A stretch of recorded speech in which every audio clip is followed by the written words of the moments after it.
Right, Jet fans. So the draft is over. UDFA period's over.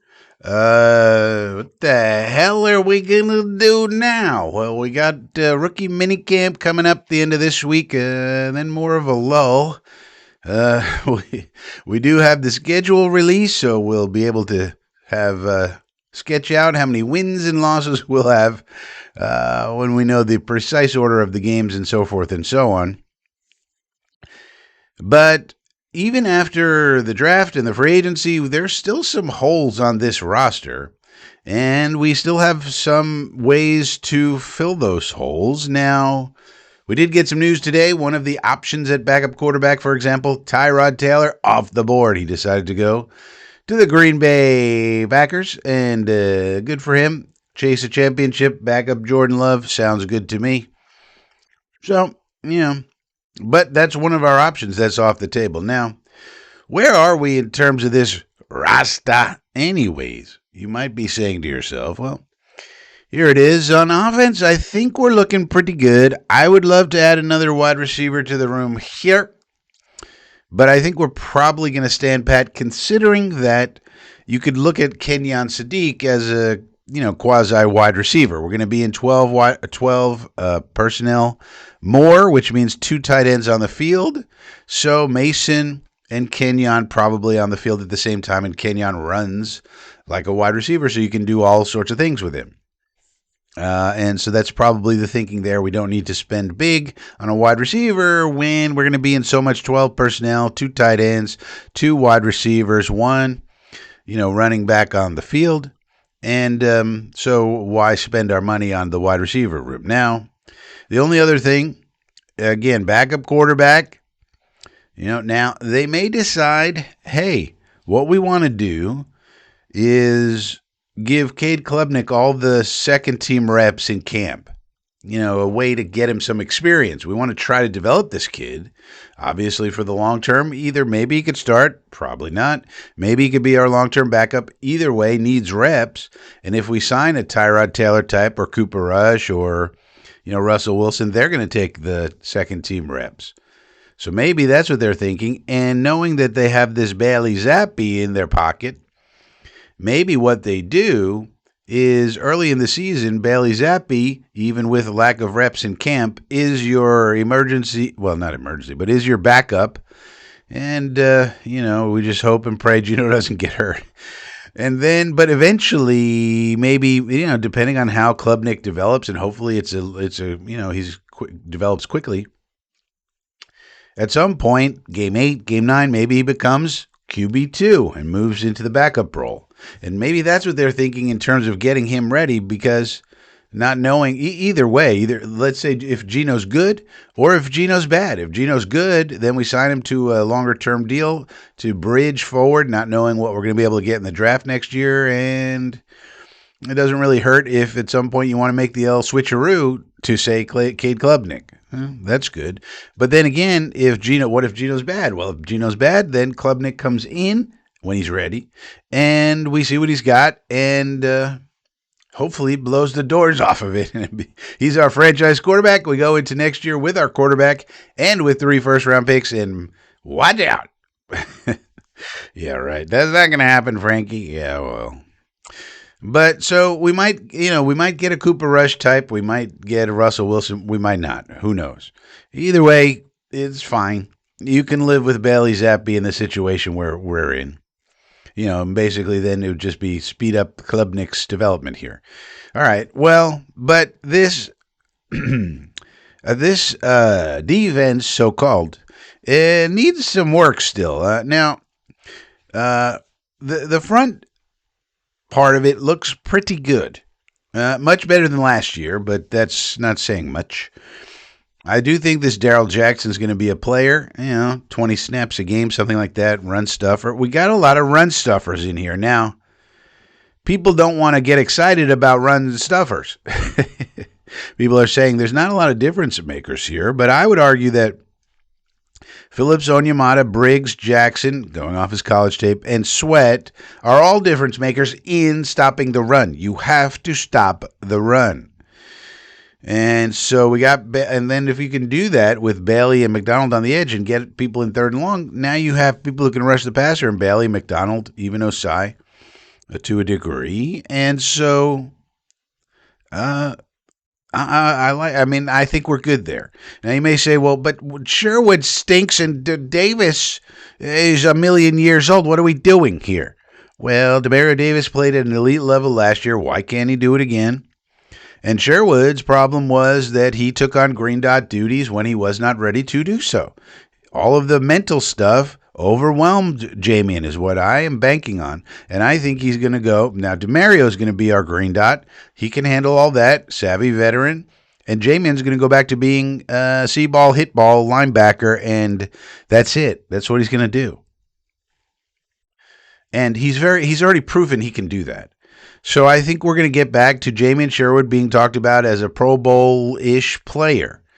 That's what he was when C.J. Mosley was here, and that's what he's going to get back to, in my opinion. So we're good at linebacker. Most of the time we're going to have two linebackers in there. Then when we have a third linebacker, it's going to be Kiko Mauinoa, and Mauinoa is sort of a what they call a plugger or a pounder, sometimes they call it.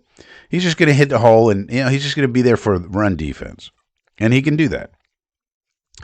So you could say that's a lot of ifs and buts and squirrel and fruits and nuts, but I think it's pretty solid. Now, this defensive backfield, though, has me a little worried. Now, they could go a couple of different ways with how they set this up. We did a video about this, clip video based on what we talked about on the Sunday show. Sundays, Coffee with Frankie, 10 a.m.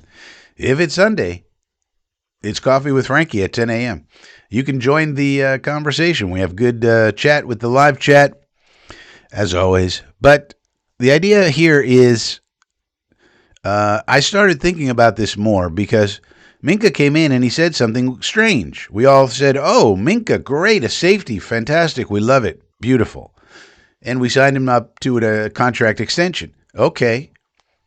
But then he came in for his press conference. They said, where do you see yourself lining up? He said, the nickel, probably. The way I had it in Miami. And then you look it up, and it's like, yeah, there were people doing videos about he played at an elite level at the nickel when they moved him there because they had some injuries and whatnot. They moved him to the nickel, and he played at an elite level. Elite. And they showed the All-22, and yes, indeed. So, and then I started thinking about that. Like, why did he say that?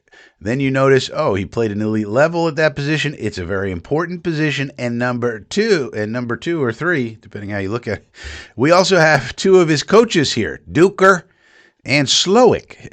Slowick was the safeties coach, and Duker was on the staff as well in the defensive backfield area. And they came over from Miami.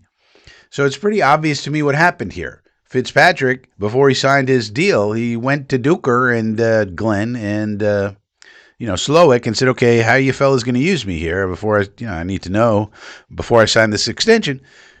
And that's probably what they told him. You're going to be mostly on the nickel. And then when we bring in our third linebacker, when we go heavy, you'll move up to the free safety position.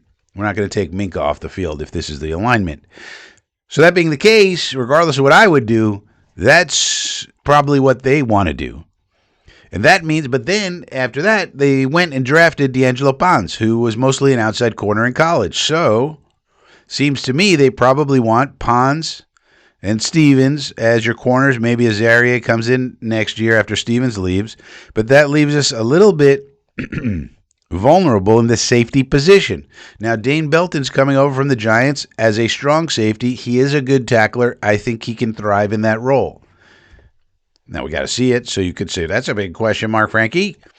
But I certainly think he can do it. When you're asking people to do what they do well and give them the role that fits their skill set, that's a good chance of success there. The problem? Free safety. So right now, we got to put Cisco there because Moore and Payne and these other guys, are not really true free safeties. They don't have the speed for it. So as of right now, it's Andre Cisco, and that's a little scary. So we got to look at who else could we get to play these positions. The one I came up with for free safety was Xavier Woods. I think we should sign Xavier Woods. Out of these remaining options, he's the best one. Now, he played well last year in the coverage role that we would need him to play. So he's not great as an all-around safety, not great as an in-the-box safety, but if you make him play the post, and that's it, that's all he's got to do, he can do it. And it's only going to cost us maybe $4 million, this says. $5 million. We got that money easy. Let's go get Xavier Woods. So, or make a trade or something, but I would just sign Woods for $4 million. Give him some incentives. He should sign on the dotted line. He should sign on the line that is dotted. Yeah, but what about these quarterbacks? Because I think we need a better. Okay, well, this is the list now. Josh Dobbs is not on this list, so add him. But they're rapidly dwindling. This says that Russell Wilson could track up to $10 million. That seems craziness to me. So maybe we just go for Cooper Rush. He's only 32, relatively young. You can get him for $3-4 million. None of these other guys. I would go for Josh Dobbs myself. He's the astronaut. He's extremely bright, extremely smart. Get him in the room. Help him to develop Mr. Klubnik. But yeah, as you can see, there's not a lot of options here. We're running out of options, Mooch. Let's go. But here's a place where we can also make a significant addition. His name is Cameron Jordan. Yes, he's a little old, had 10.5 sacks last year, though. They list him as an edge, but he can play defensive tackle. And that's what I would do. It's either him or DJ Reader, but DJ Reader's another run stuffer. We got tons of run stuffers now. We didn't last year. So I would go get a guy who could play defensive tackle or edge. We're gonna play some 4-3, don't forget. So let's get a flexible guy like Cam Jordan in here. He has experience with AG in New Orleans. Does he want to leave New Orleans? Does he want to go to a team that's not a Super Bowl contender? Don't know.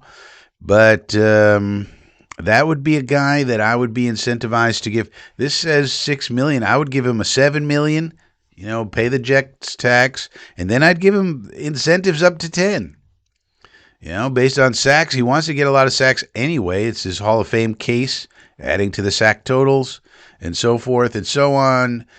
So that's what I would do.